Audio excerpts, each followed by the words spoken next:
If you're in sales, you should give yourself a grade of 1 to 10, with 1 being the lowest and 10 being the highest in each of these areas. In each of these areas, you need to have a minimum score of 7 across the board to be in the top 20% of your field.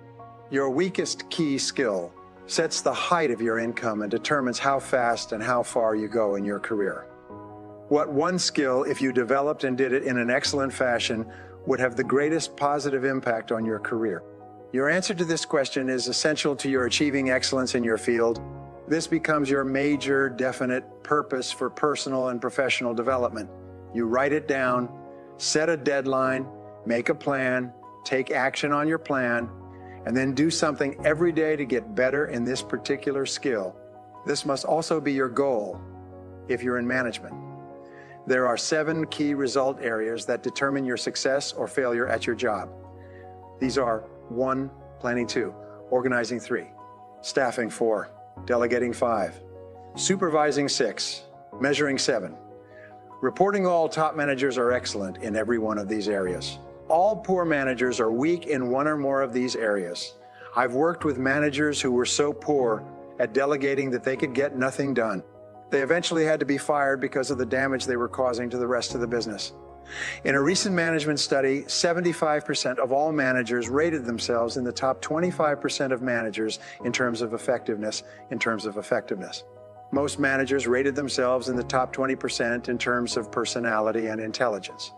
Once you determine the key result area where you want and need to improve the most, you've set it as a goal. Make a plan, determine a standard, and set a deadline. Then you go to work to improve yourself in that area every day. You are born with certain natural talents, abilities, tendencies, strengths, weaknesses, and talents. These emerge in early life and usually crystallize in your late teens. They don't change very much over the course of your lifetime. Mary Baker Foley, a management consultant in the 1920s, once wrote, "The very best direction to ride a horse is in the direction that it is going. The very best way to develop yourself is in the direction of your natural talents and interests." Throughout your life, you've often found yourself in an area of activity where your special talents and abilities have enabled you to accomplish more and to enjoy what you're doing at a higher level than anything else you could do. Michael Jordan, the basketball player, once said, "Everybody has talent, but ability takes hard work." You could struggle for years at a job for which you were ill-suited and then find yourself in the perfect field and make more progress in a couple of years than you had made in the 20 years preceding. Most self-made millionaires say, "I never worked a day in my life." What they did was to find out where they really enjoyed, and then they did more and more of it. There are 8 ways for you to identify and determine your special talents and what you are uniquely suited to do. 1, you will always be the best and happiest at something that you love to do. If you could afford it, you would do it without pay.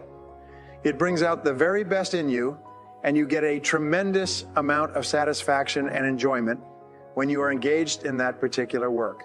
2, the second way to identify your special talent is that you do it well. You seem to have a natural ability to perform in this area.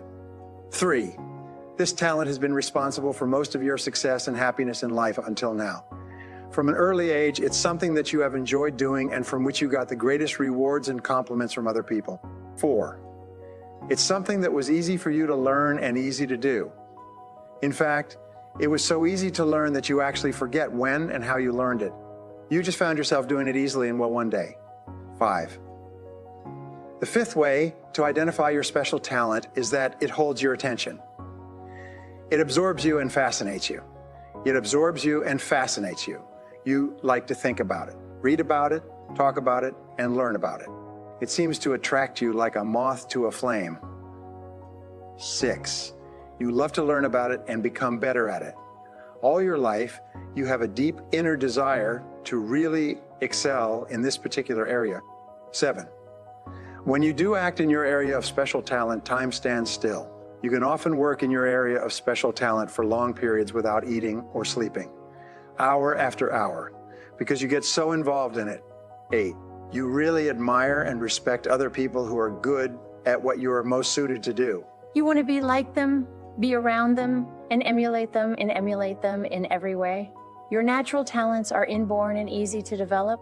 Your job is to discover this area of natural talent and ability and then to develop it throughout your life. Many skills are complementary. They are dependent on each other. This means that you must have one skill at a certain level in order to use your other skills at a higher level.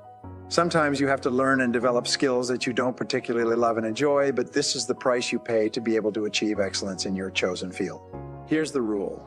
You could be only one skill away from doubling your productivity, performance, and income. You may only need to bring up your skill. The worst decision of all is allowing yourself to be held back for months or years because you lack a single simple skill that is readily learnable through dedication and determination. Don't let this happen to you. You'll always have to pay the price of success in advance, and that price often involves the hard work of mastering a difficult skill that you need to move to the top of your field. Be prepared to invest 1, 2, or 3 years to become absolutely excellent in a critical area. Be willing to pay any price, make any sacrifice to be the best at what you do. There's a 3+1 formula for mastering any skill. It's simple, and it works every single time. First, read in the skill area each day, even if only for 15 to 30 minutes. Knowledge is cumulative. The more you read and learn, the more confident you will become that you can do this job in an excellent fashion.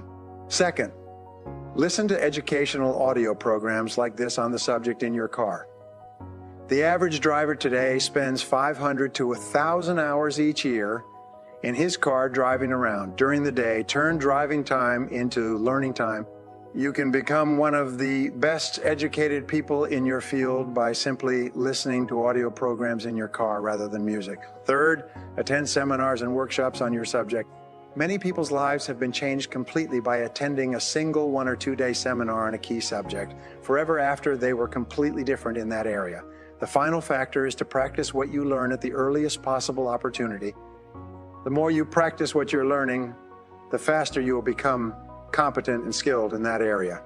Resolve today, right now, to join the top 10% of people in your field.